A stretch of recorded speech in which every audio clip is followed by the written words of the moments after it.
Olá, meus irmãos, o meu bom dia a todos vocês. Que a graça e a paz do Senhor Jesus estejam com todos. Sejam bem-vindos à nossa sala para o nosso estudo nesse momento da nossa lição. A nossa lição de hoje vamos falar um pouco sobre a morte, sobre os enganos por Satanás.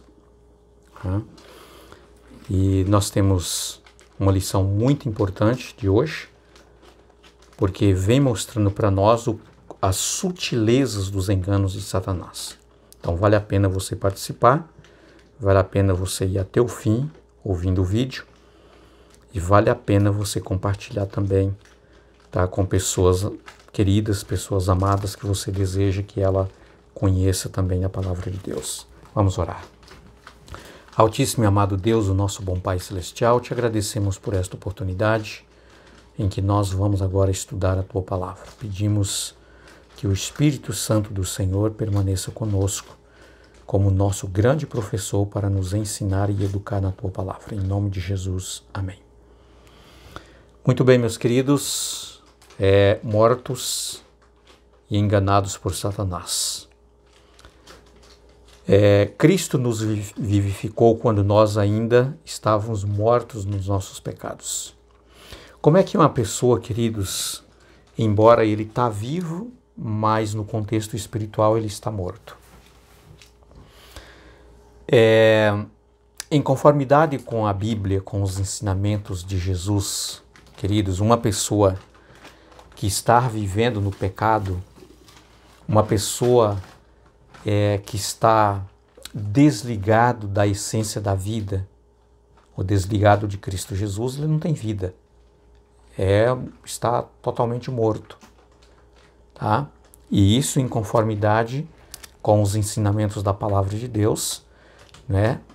Jesus diz, a palavra de Deus diz, quem tem o Filho tem a vida, quem não tem o Filho de Deus não tem a vida.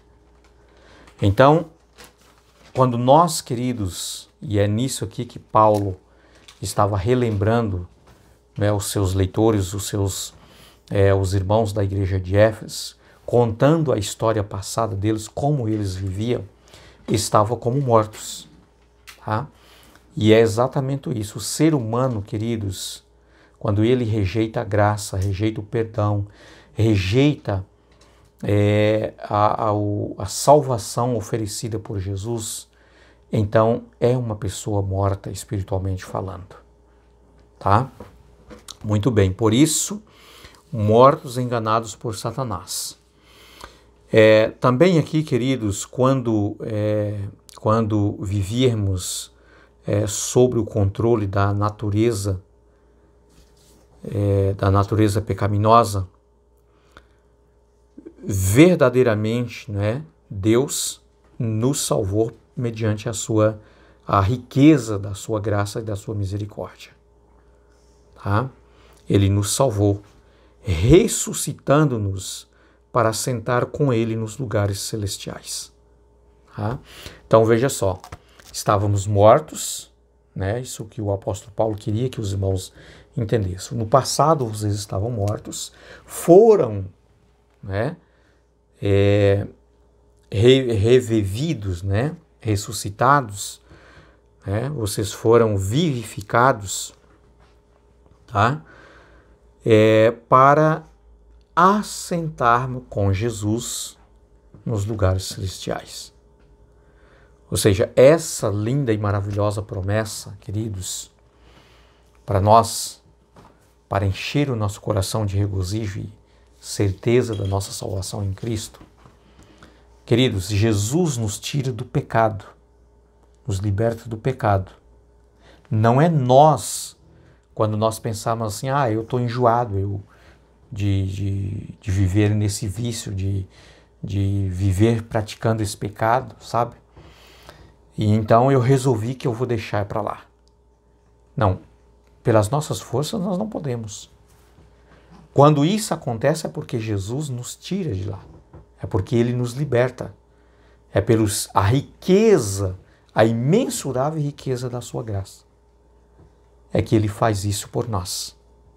Tá? Não é por nós mesmos. Por nós mesmos nós não vamos sair nunca. O ser humano, queridos, sem Cristo Jesus, a tendência dele é afundar mais, é fugir para mais longe, é ir embora para mais distante de Deus. Tá? Por nós mesmos, jamais nós vamos sair de onde estávamos para ir para Cristo. É só Jesus que pode fazer isso como um grande milagre por nós. Tá? Muito bem. Nós fomos criados por Deus, queridos, como feituras suas. Ou seja, nós temos uma origem. Tá? Nós não somos obra do acaso. Nós somos criados por Deus para sermos praticantes de boas obras. Ou seja, para viver em uma conduta de vida de boas obras. Tá? Paulo aqui disse assim, olha, Paulo já havia descrito a salvação dos cristãos, né? E contado resumidamente a história dos Efésios. Ele contou a história da conversão deles com mais detalhes, com enfoque mais precisamente, queridos, centralizado na graça de Cristo Jesus. Tá? Esse é um ponto muito importante que nós precisamos aprender. É que a salvação, queridos, a nossa remissão, ela não depende da prática das nossas obras. Tá? Nós já fomos criados por Deus para essa finalidade, para sermos produtivos, praticantes de boas obras. Tá? Mas as nossas boas obras, elas não dão o nosso direito de redenção e salvação. No pecado, queridos, a nossa tendência é sermos sempre maus. Tá? É sempre fazer o mal, fazer coisas ruins, desobedecer. Mas em Cristo Jesus, redimido, salvo por Cristo Jesus, agora nós passamos a praticar, a produzir boas obras pela salvação gratuita que recebemos de Cristo. Além dela nos salvar, a graça de Cristo, além de nos salvar, ela ainda nos capacita para vivermos uma vida de santidade, uma vida de boas obras. E foi para isso que Jesus nos criou. Ok? Muito bem. Aqui nessa passagem bíblica também, queridos, de Efésios capítulo 2, verso de 1 a 10, tá?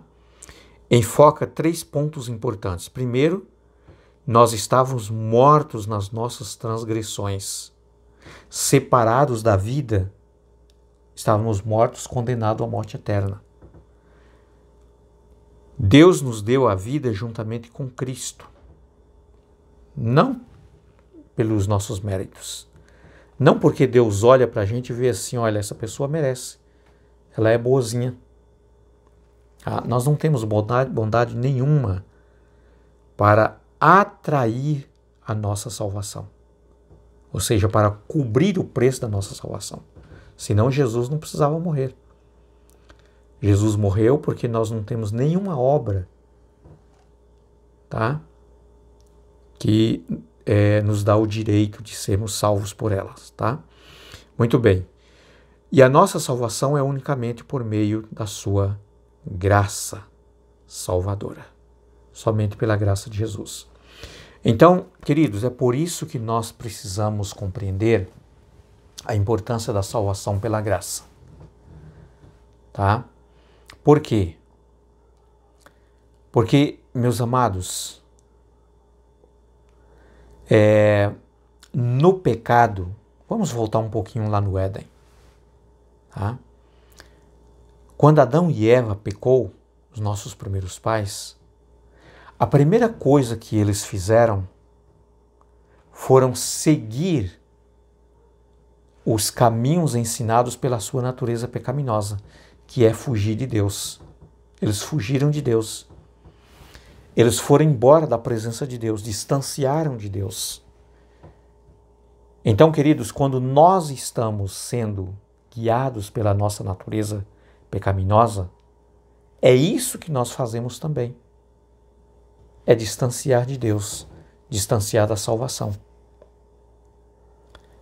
Então é por isso que Jesus, ele vai à nossa busca oferecendo a sua misericórdia, oferecendo a sua graça, oferecendo o seu perdão, uma vez que nós não merecemos o perdão, não merecemos a salvação, Jesus nos oferece, tá?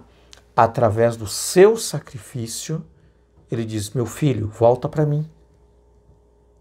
Mesmo que você errou, mesmo que você pecou, mesmo que você foi embora, mesmo que você distanciou, mas volta para mim, porque eu paguei o preço por você. Não precisa você fazer absolutamente nada para você ser salvo e liberto da sua condenação. Entendeu? Pois é. É por isso que Paulo queria que os irmãos estivessem sempre lembrando, queridos, que eles foram salvos quando estavam mortos no pecado. Foram ressuscitados pela riqueza da misericórdia de Cristo Jesus. E é exatamente isso, queridos, que Jesus ele faz com cada um de nós também. Tá? Que lição maravilhosa, não é verdade, que nós estamos estudando. Enche o nosso coração de regozijo, de alegria em saber que nós fomos aceitos por Cristo Jesus, porque Ele nos buscou, porque Ele veio para nos buscar, para nos redimir, para nos salvar. Então, queridos, que realmente esta lição possam trazer regozijo e alegria para o seu coração. Tá? A graça de Cristo não se limita ao tamanho do pecado e à quantidade de pecado, mas ela superabunda. Por mais longe que você tenha ido, ou que eu tenha ido, tá?